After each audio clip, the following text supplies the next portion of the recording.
श्री गणेशाय नमः। आज देख सकते हैं भगवती मोबाइल में बेनीपुर में आकर और एक नथिंग का मोबाइल खरीदे हैं 60,000 का। पैसा तो था नहीं, आए इधर घूमने के लिए। भैया बोले अब आपका मोबाइल का क्वालिटी बहुत खराब रहता है जेपी जी, नया एक दे देते हैं, जैसे पैसा होगा वैसे ही दीजिएगा।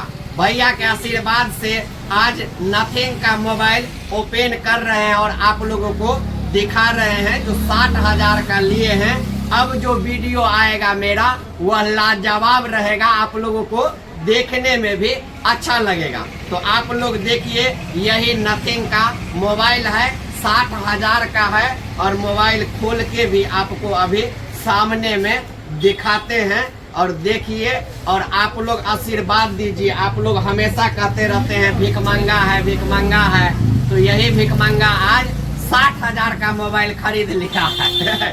तो आप लोगों को आज दिखा रहे हैं, आप लोग देखिए और आशीर्वाद जरूर दीजिए, क्योंकि आप ही लोगों के आशीर्वाद से अब इसका कर्जा भी सधेगा। तो भैया अब इसको ऑन करें, अब ऑन कर रहे हैं। यही भैया हैं, भैया का दुकान है, आए हैं तो भैया बोले ले जाइए एक मेरे तरफ से मोबाइल, पैसा जैसे होगा वैसे दीजिएगा।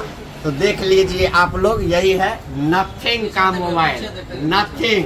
और पीछे का कैमरा देख लीजिए, सब कुछ देख लीजिए और आशीर्वाद दीजिए। अब नया मोबाइल से नया वीडियो आप लोगों के पास जल्द आएगा।